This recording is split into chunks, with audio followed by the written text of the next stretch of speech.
Hello and welcome to SPMIS Academy. Today we will analyze important newspaper articles of 27th October 2020. Please note you can download the PDF version of today's newspaper analysis by clicking the link given in the comment section. You can download the PDF version of September 2020 magazine from our website spmisacademy.com. You can also join our WhatsApp group through the link given in the description section for more study materials. This is the list of the topics that we'll cover from today's newspaper. And the first article is taken from editorial segment. It is about Global Air 2020 report. And this topic is important from our syllabus paper 4 environment point of view. सबसे पहले इस topic से related current development देख लेते हैं। तो हाल फिलहाल में यूएस प्रेसिडेंशियल इलेक्शन के दौरान जो कैंपेन चल रहे थे, आपको तो पता ही है कि यूएस प्रेसिडेंशियल इलेक्शन में जो दो कैंडिडेट्स होते हैं वो आपस में डिबेट करते हैं कि वो कैसे आने वाले टाइम में अपने कंट्री को और बेहतर बनाएंगे। अभी Joe Biden from Democrats and Donald Trump from Republican party they were debating for the upcoming presidential election. तो फाइनली ये सारे कैंपेन सारे डिबेट्स ख़त्म हो चुके हैं, अब कल होगी वोटिंग। तो उससे पहले जब डिबेट चल रही थी उस टाइम में डिबेट के दौरान डोनाल्ड ट्रंप ने कहा कि India and China are filthy countries, हम गंदे कंट्री हैं। इंडिया और चाइना को कहा as far as air quality is concern, हमारे देश का एयर क्वालिटी बहुत गंदा है, वी आर फिल्दी, ऐसा डोनाल्ड ट्रंप ने कहा। अब ज़रा देखते हैं इज़ ही राइट। बहुत हद तक तो हाँ वो बिल्कुल सही हैं। Of course India sentiment was hurt. जो बहुत सारे इंडिया ओरिजिन के लोग जो यूएस में रहते हैं उनका भी सेंटिमेंट हर्ट हुआ। इंडिया के अंदर रहने वाले लोगों को भी, हम लोगों को भी, सबको बुरा लग रहा है क्योंकि डोनाल्ड ट्रंप ने हमें फिल्दी कहा है, गंदा कहा है। But he is right to a great extent, ऐसा इस आर्टिकल में कहा गया है, जो सच भी है। हमें भी पता है कि हमारे देश का जो एयर क्वालिटी है वो काफ़ी ख़राब है। तो अगर हम अपने देश की एयर क्वालिटी की बात करें तो that is very much clear from the recently published global air 2020 report. अगर ग्लोबल एयर 2020 रिपोर्ट की बात की जाए तो इंडिया, बांग्लादेश, पाकिस्तान और नेपाल टॉप 10 कंट्रीज़ में आते हैं जहां पे एयर पॉल्यूशन सबसे ज़्यादा है, यानी कि एयर की क्वालिटी सबसे ख़राब है as far as particulate matter 2.5 is concern. तो पर्टिकुलेट मैटर 2.5 का मतलब है कि वो डस्ट पार्टिकल्स जिसकी साइज़ 2.5 माइक्रोमीटर से भी कम है, ये सबसे खतरनाक होते हैं। जितना छोटा पर्टिकुलेट मैटर उतना खतरनाक होता है जो एयर के अंदर वो डस्ट पार्टिकल होता है, क्योंकि वो बड़े आराम से हमारे रेस्पिरेटरी सिस्टम में जा सकता है और हमारे लंग्स को डिस्ट्रॉय कर सकता है। उसके अलावा इंडिया की अगर बात की जाए तो India is amongst the top 10 countries as far as ozone exposure in 2019 was concerned. और India is the highest, India has registered highest increase in ozone concentration in past 10 years. तो ये सब कुछ डाटा है, अगर याद करके हम कोट कर पाएँ तो we will get better marks. लेकिन इतना तो अब कम से कम इस डाटा से क्लियर है ही कि इंडिया की एयर क्वालिटी बहुत ख़राब हो रही है और that is why we are being criticised at the global level. अगर 2019 की बात की जाए तो 16 lakh people, 1.67 million people died because of air pollution and related complications according to this global air report 2020। और इसके हिसाब से आने वाले टाइम में air pollution will be the biggest killer in India. So no doubt हमारे देश का एयर क्वालिटी बहुत ख़राब है। अगर एयर पॉल्यूशन में अलग अलग सेक्टर्स का कंट्रीब्यूशन देखें then we will find that construction sector contributes to about 45% of air pollution. हमें लगता है कि जो सड़कों पे व्हीकल्स चलते हैं उससे भी एयर पॉल्यूशन ज़्यादा होता होगा, लेकिन ऐसा नहीं है। कंस्ट्रक्शन सेक्टर से कैसा होता है, जो बिल्डिंग्स बनती हैं, जो रोड्स बनते हैं, उससे डस्ट पार्टिकल जो रिलीज़ होता है हमारे इन्वायरमेंट में, उससे सबसे ज़्यादा नुकसान होता है। कंस्ट्रक्शन के बाद वेस्ट बर्निंग, तीसरे नंबर पर आता है ट्रांसपोर्ट, चौथे नंबर पर आता है यूज ऑफ डीजल जनरेटर्स और पाँचवें नंबर पर आते हैं इंडस्ट्रीज़। तो इसका ध्यान रखेंगे, ये सवाल हमारे प्रीलिम्स एग्ज़ाम में पूछा जा सकता है, बिकॉज हमें ऐसा लगता है कि इंडस्ट्रीज़ और ट्रांसपोर्ट बिगेस्ट पॉल्यूटर हैं, बट दे आर नॉट। अब जरा देखते हैं what steps government of India has taken to curb air pollution. हमारी सरकार भी कुछ ना कुछ एक्शंस ले रही है। तो देखते हैं कुछ इंपॉर्टेंट एक्टिव एक्शंस और the schemes brought by government of India to curb air pollution in India and improve air quality. पहला है प्रधानमंत्री उज्ज्वला योजना। इस प्रधानमंत्री उज्ज्वला योजना को लॉन्च किया गया था इन 2016 bye Ministry of petroleum and natural gas. इसमें क्या किया जा रहा है, जो बीपीएल फैमिलीज़ के 5 करोड़ परिवारों को आइडेंटिफाई किया गया है और उन परिवारों को एलपीजी कनेक्शंस दिया जा रहा है, जिसमें उन लोगों को कोई डिपॉजिट नहीं देना पड़ेगा। नॉर्मली कैसा होता है कि अगर किसी को एलपीजी कनेक्शन लेना है तो उसको एक डिपॉजिट देना होता है 1600 रुपीज़ का, और ये पुअर फैमिलीज़ वो उतना अफोर्ड कर नहीं सकते, इसलिए ये लोग चूल्हे पे खाना बनाते हैं, जो ट्रेडिशनल चूल्हा होता है जिसमें वो टिम्बर लकड़ियाँ जलाते हैं, और उसके कारण बहुत ज़्यादा स्मोक रिलीज होता है और उसका सबसे ज़्यादा निगेटिव हेल्थ इम्पैक्ट पड़ता है ऑन रूरल वीमेन। तो इन सब चीज़ों को ध्यान में रखते हुए इस बीपीएल फैमिलीज़ को फ्री एलपीजी कनेक्शन दिया जाएगा, उनको कोई डिपॉजिट नहीं देना पड़ेगा। और इसके अंतर्गत 5 crore families were given free LPG connections by 31 March 2019 and now 3 crore more families are being targeted. तो अब टोटल 8 करोड़ फैमिलीज़ को LPG connection free of cost देने का टारगेट बनाया गया है अंदर प्रधानमंत्री उज्ज्वला योजना। इससे एयर पॉल्यूशन कम होगा, खासकर रूरल हाउस होल्ड्स में। दूसरा इंपॉर्टेंट एक्शन लिया है that is regarding National clean air Programme. This National clean air Programme was brought by Ministry of Environment Forest and Climate Change in January 2019। इसमें क्या किया जाएगा, हमारे देश के 102 सिटीज़ को आइडेंटिफाई किया गया है, 102 नॉन अटेनमेंट सिटीज़। तो नॉन अटेनमेंट सिटीज़ क्या है उनको भी ज़रा देख लेते हैं। देखो, वैसे सिटीज़ जिन्होंने एक बेसिक एयर क्वालिटी स्टैंडर्ड को मेंटेन या अटेन नहीं किया है उनको हम कहते हैं नॉन अटेनमेंट सिटी। ये जो बेसिक स्टैंडर्ड्स हैं that they are laid down under National Ambient Air Quality Standard. ये National Ambient Air Quality Standards में 12 पॉल्यूटेंट्स को आइडेंटिफाई किया गया है हमारे इन्वायरमेंट के अंदर, हमारे एयर के अंदर, और ये 12 पॉल्यूटेंट्स के नाम मैंने यहाँ लिख करके दे रखे हैं।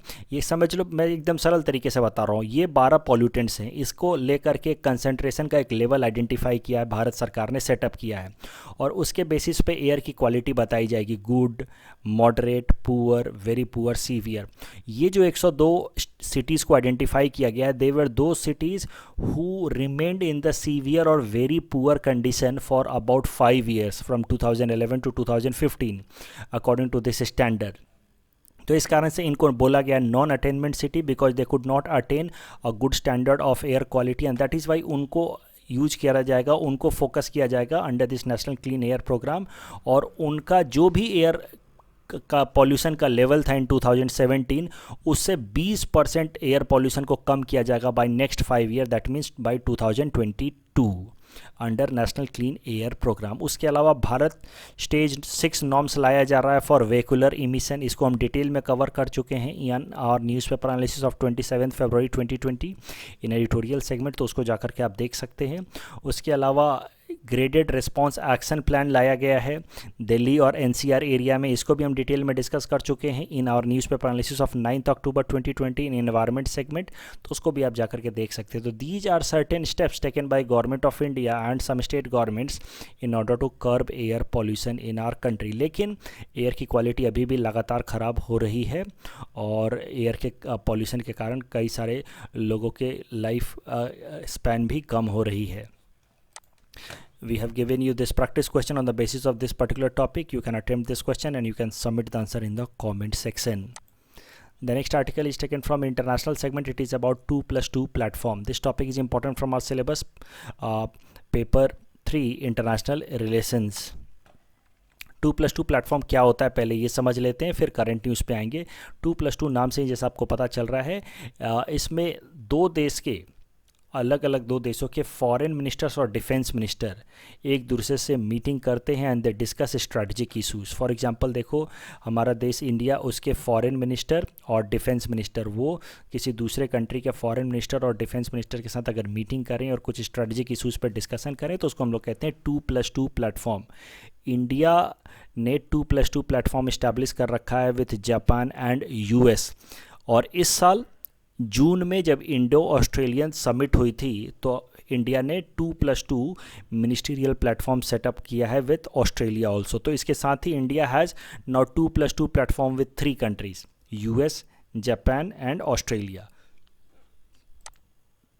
अब करंट न्यूज़ पे आते हैं। तो आज इंडिया और यूएस की 2+2 मिनिस्टीरियल मीटिंग होने वाली है। मतलब इंडिया के डिफेंस मिनिस्टर यूएस के डिफेंस सेक्रेटरी के साथ मीटिंग करेंगे और इंडिया के एक्सटर्नल अफेयर्स मिनिस्टर यूएस के सेक्रेटरी ऑफ स्टेट से मीटिंग करेंगे, एक्सटर्नल फॉरेन सेक्रेटरी से मीटिंग करेंगे। और आज के इस मीटिंग में, 2+2 मिनिस्टीरियल मीटिंग में, इट इज़ एक्सपेक्टेड कि बेसिक एक्सचेंज कोऑपरेशन अग्रीमेंट बेका विल बी साइंड। ये एक तरह का डिफेंस एग्रीमेंट है जो बहुत दिनों से प्रपोजल में है लेकिन अभी तक साइन नहीं हो पाया है।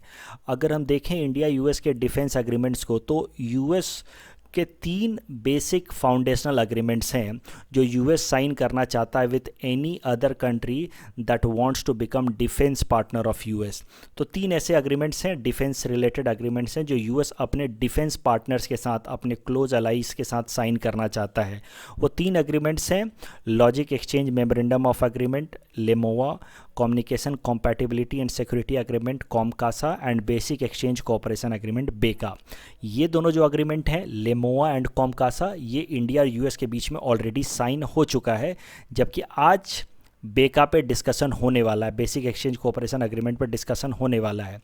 और ये तीनों ही एग्रीमेंट क्या कहते हैं, इनका कंटेंट क्या है, ये ऑलरेडी हम लोग डिटेल में डिस्कस कर चुके हैं in my newspaper analysis of 23 February 2020 in international segment. उस पर आप जाकर के देख सकते हैं कि इन तीनों का कंटेंट क्या है। अभी जब मैं ये न्यूज़पेपर एनालिसिस कर रहा हूँ तब तक ये न्यूज़ आ चुकी है कि बेका अग्रीमेंट जो है इंडिया यूएस के बीच में, वो भी साइन हो चुका है। तो एग्जैक्टली ये बेका अग्रीमेंट के अंदर क्या क्या कंटेंट फाइनली साइन हुआ है, क्योंकि इसके पहले तक तो बाकी सब प्रपोजल था कि हम ऐसा ऐसा करेंगे। आपको मोटा मोटा पता ही होगा कि जियो स्पेशियल इंफॉर्मेशन शेयर किया जाएगा between India and US under बेका अग्रीमेंट, लेकिन एग्जैक्ट डिटेल्स क्या है, एग्जैक्ट वर्डिंग्स क्या है इस बेका के, वो कल के न्यूज़पेपर्स में आएंगे और उसके बेसिस पे कल के एनालिसिस में हम लोग बेका को समझेंगे। ये जो बाकी 2 बेसिक अग्रीमेंट्स हैं, लेमोआ एंड कॉमकासा, इनका कंटेंट, इनका टर्म्स एंड अग्रीमेंट्स आप समझ सकते हैं through our newspaper analysis of 23 February 2020। तो न्यूज़ ये है कि बेका साइन हो चुका है। ये आज के ऑनलाइन न्यूज़ इसमें आ रहे हैं, लेकिन कल के न्यूज़पेपर में इसका डिटेल्ड कंटेंट आएगा और हम कल बेका को सीधा सीधा कवर करेंगे। इसका पूरा बैकग्राउंड कल मैं नहीं बताऊंगा। आप लेमोआ और कॉमकासा को भी एक बार ज़रूर रिवाइज कर लेना। The next article is taken from security segment. It is about Indo-Tibetan Border Police, ITBP. It is important from our syllabus paper 4 internal security point of view, especially the subtopic mandates of different security forces. So current news ये है कि 24 अक्टूबर जो बीता हुआ 24 अक्टूबर है, उस दिन ITBP Indo Tibetan border police का रेजिंग डे सेलिब्रेट किया गया। रेजिंग डे मतलब जिस दिन इनको बनाया गया था। ITBP को बनाया गया था इन 1962 आफ्टर साइनो इंडिया वॉर। तो इंडिया चाइना के वॉर के बाद ITBP को बनाया गया था। तो यानी कि इस हिसाब से ये जो 2020 का रेजिंग डे सेलिब्रेट किया गया, that is 59th ITBP raising day. और ITBP जैसा आप जानते हैं, it is a type of central armed police force. Central armed police force क्या होती है उसको भी एक बार ज़रा जल्दी से समझ लेते हैं। देखो, हमारे देश की जो सिक्योरिटी फोर्सेज हैं, they can be classified into 2 parts, Indian armed forces and central armed police force. Indian armed forces जो जिसका एग्जांपल हो सकती है इंडियन आर्मी, और बाकी होते हैं सेंट्रल आर्म्ड पुलिस फोर्स या पैरामिलिट्री फोर्स। इसका एग्जांपल हो सकते हैं Indo Tibetan border police, Assam rifle, BSF।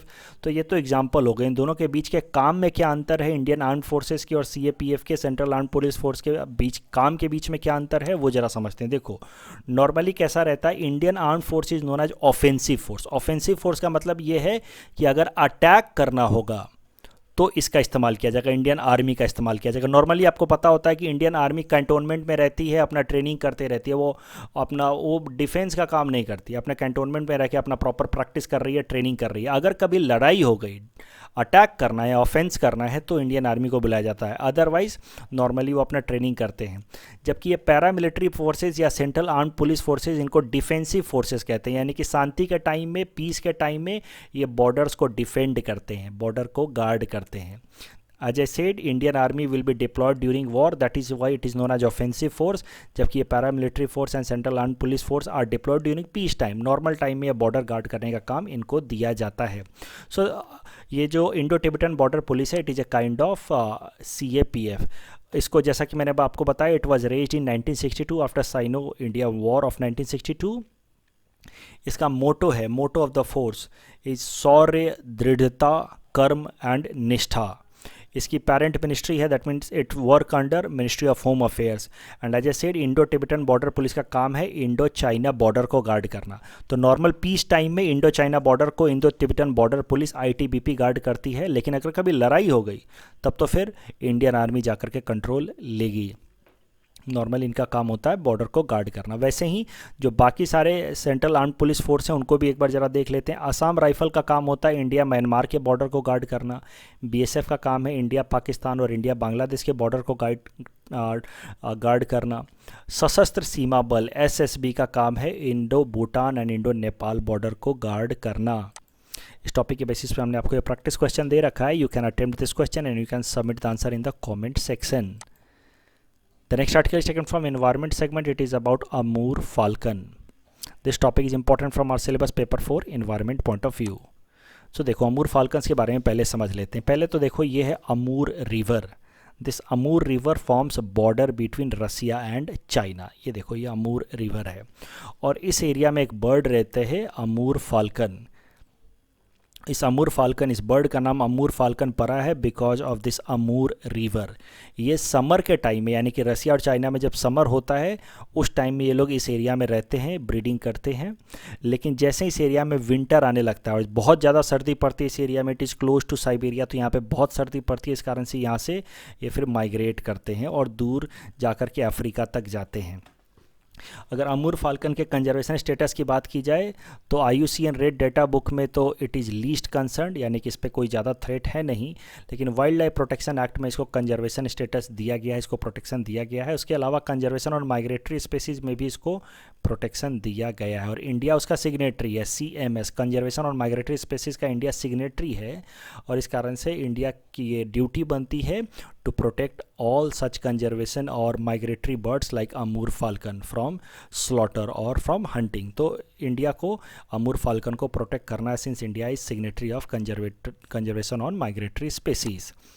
अभी अमूर फाल्कन जैसा कि मैंने आपको बताया समर के टाइम में तो ये लोग इस एरिया में रहते हैं, लेकिन जैसे इस एरिया में विंटर शुरू होता है ये लोग इस एरिया को छोड़ देते हैं। ये जो साइबेरिया के आसपास का एरिया, इस एरिया को छोड़ देते हैं और फिर ये लोग फ्लाई करना शुरू करते हैं टू अफ्रीका, क्योंकि अफ्रीका में उस टाइम में समर रहेगा। तो ये लोग जब साइबेरिया से चलते हैं अफ्रीका की तरफ तो बीच में ये लोग हॉल्ट करते हैं इन नागालैंड एंड मणिपुर। और इसीलिए ये जो डोयांग लेक है नागालैंड का, वहाँ के ये लोग बहुत ज़्यादा इसको प्रेफर करते हैं, उसके आसपास में रुकना, वहाँ पे ब्रीडिंग करना। इसी कारण से इसको डोयांग लेक को हम लोग और नागालैंड को हम लोग कहते हैं falcon capital of the world. अब करंट आर्टिकल पे आ जाते हैं। तो देखो 8 साल पहले एक इंटरनेशनल मीडिया में BBC में एक आर्टिकल पब्लिश हुआ था जिसमें बोला गया कि नागालैंड के अंदर अकेला एक ऐसा डिस्ट्रिक्ट है, वोखा डिस्ट्रिक्ट, जहाँ पे एक दिन के अंदर 1 लाख से ज़्यादा अमूर फाल्कन्स मारे जाते हैं। एक दिन के अंदर 1 लाख से ज़्यादा Amur falcons are hunted for meat consumption. ये इंटरनेशनल मीडिया में रिपोर्ट आ गई। उसके बाद भारत सरकार को इसके कारण बहुत डिसग्रेस झेलना पड़ा, बहुत सारा एम्बेरसमेंट झेलना पड़ा, क्योंकि एक तरफ तो हम कह रहे हैं कि हम कंजर्वेशन और माइग्रेटरी स्पेसीज के सिग्नेटरी हैं, so we are committed to protect migratory birds against hunting, और रिपोर्ट आ रही है कि हमारे देश में एक डिस्ट्रिक्ट के अंदर 1 लाख बर्ड्स मारे जा रहे हैं एक दिन के अंदर। That was very disgraceful. तो इसके बाद नागालैंड सरकार को भारत सरकार ने, सेंट्रल गवर्नमेंट से डायरेक्शन दिया कि आप अपने स्टेट में अमूर फाल्कन की हंटिंग को रोकें, और नागालैंड सरकार ने अकॉर्डिंगली एक्शंस लिए। सबसे पहले तो उसने एक ऑर्डर रिलीज़ किया जिसमें उसने कहा कि अमूर फाल्कन की हंटिंग इज़ कम्प्लीटली बैंड, अगर कोई भी ये करता पाया जाता तो उसके खिलाफ सख्त कार्रवाई की जाएगी। और फिर उन्होंने इस तरह का भी ऑर्डर पास किया कि जिस भी विलेज में अमूर फाल्कन की हंटिंग का न्यूज़ आता है, इन्फॉर्मेशन आता है, उस विलेज का डेवलपमेंटल फंड रोक दिया जाएगा। और फिर अवेयरनेस डेवलप किया गया कि क्यों आपको अमूर फाल्कन का हंटिंग नहीं करना चाहिए। तो ये सब कंसर्टेड एफर्ट्स लिए गए अमूर फाल्कन को प्रोटेक्ट करने में। और 8 सालों बाद अब हालत ये है कि अमूर फाल्कन को वहाँ पे एक रेस्पेक्टेड बर्ड की तरह देखा जाता है। It is being seen as sign of God, और अमूर फाल्कन की वहाँ लोग पूजा कर रहे हैं। एंड द कम्युनिटी, नागालैंड की community is now itself engaged in conservation of Amur falcon. तो ये है न्यूज़। अब इसका कैसे इस्तेमाल करेंगे आंसर राइटिंग में? पेपर 4 इन्वायरमेंट में तो आप लिख सकते हैं सीधा सीधा कि it is an example of how community participation and stringent laws help in conservation of wildlife. वहाँ पे आप अमूल फाल्कन का एग्जाम्पल देख सकते हैं। इस तरह का सवाल आ जाता है इन जनरल कि do you think stringent laws or awareness development can help in wild life protection. वहाँ पे आप लिख सकते हैं इस अमूर फाल्कन कंजर्वेशन प्रोग्राम का एग्जांपल। उसके अलावा पेपर 5 एथिक्स में भी आप इसका इस्तेमाल कर सकते हैं while describing attitudinal change. Attitudinal change आपने ज़रूर पढ़ रखा होगा कि कैसे किसी भी चीज़ को लेकर के लोगों का एटीट्यूड बदला जा सकता है। तो अमूर फाल्कन को लेकर के लोगों का एटीट्यूड पिछले 8 सालों में बदला गया है। 8 साल पहले इसी अमूर फाल्कन को लोग हंटिंग पर्पज़ के लिए इस्तेमाल करते थे, आज उसको लोग एक रिस्पेक्ट की नज़र से देख रहे हैं, उसको they are seeing it as a reflection of God. And attitudinal change कैसे लाया गया है? By bringing some awareness, by bringing some stringent laws. तो जो एटीट्यूडनल चेंज के 3 बेसिक थ्योरी हैं जो आपके सिलेबस में आप पढ़ते हैं, लोगोस, ईथोस और पैथोस, तीनों एथिक्स एंड इंटीग्रिटी के जो तीनों एटीट्यूडनल चेंज की थ्योरी हैं, तीनों अप्लाई की गई हैं इस पर्टिकुलर केस में अमूर फाल्कन के तरफ नागालैंड के लोगों का एटीट्यूड चेंज करने में। जैसे ईथोस का मतलब develop a kind of ethos, एक तरह का कल्चर डेवलप करना थ्रू अवेयरनेस डेवलपमेंट। पैथोस में इमोशंस को ट्रिगर किया जाता है लोगों को के एटीट्यूड को चेंज करने का। तो इस केस में स्ट्रिंजेंट लॉ बना करके और फंड रोकने की धमकी देकर के लोगों के अंदर एक इमोशन ट्रिगर किया गया है फियर का, कि आपको अगर आप नहीं करते हैं तो आपको ये सब झेलना पड़ेगा। सो ईथोस, पैथोज और लोगोज का भी इस्तेमाल किया गया, लॉजिक दिया गया, अवेयरनेस डेवलप करते टाइम में बातें की गई हैं कि देखो अगर ऐसा करोगे तो तुम्हारे स्टेट का नाम ख़राब होगा और इंडिया का नाम ख़राब होगा इंटरनेशनल लेवल पे। तो ethos, pathos and logos have been used in this particular case for attitudinal change against hunting of Amur falcon. तो एथिक्स में भी आप अगर एटीट्यूडनल चेंज पे सवाल आ जाए तो ये पर्टिकुलर एग्जाम्पल दे करके बता सकते हैं कि how this attitudinal change theories were applied in order to change the attitude of people of Nagaland against hunting of Amur falcon. In our segment most probable PT topics for upcoming APSC, today we'll cover topic number 139 to 141. 139 is Sisu Suraksha app. This was launched by the Chief Minister of Assam on 14th November, that is Children's Day in 2019. Purpose of this app is to protect child right. Anyone can file complaint against child rights violation through this app instantly. तो आप ये शिशु सुरक्षा app download कर लो और अगर कभी कोई चाइल्ड राइट का वायलेशन आप देखते हैं अपने आसपास में, कोई बच्चा आपको होटल में काम करता हो दिखता, मतलब चाइल्ड लेबर दिख रहा है, कुछ भी दिख रहा है, आप इस ऐप की मदद से कंप्लेन रजिस्टर कर सकते हैं। Please attempt this question that is based on topic number 139. Topic number 140 is about Atal Amrit Abhiyan. This was started by Assam government in 2016. It provides cashless treatment to about up to 2 lakh rupees. It ensures cashless treatment to BPL and some poor APL families. 438 diseases have been covered under 6 categories, that is cardiovascular, neurological, burn, cancer, kidney and neonatal disease. Recently 6 more categories have been added: Japanese encephalitis, bone marrow transmission, ICU, trauma, pediatrics and pediatric surgery. Please attempt this question that is based on topic number 140. Topic number 141 is about Rajya Sabha nomination from Assam. Only 3 persons from Assam have been nominated to Rajya Sabha by President of India so far. Sayyida Anwara Taimur was nominated in 1988. Mrinal Miri was nominated in 2012 and Sri Ranjan Gogoi in 2020.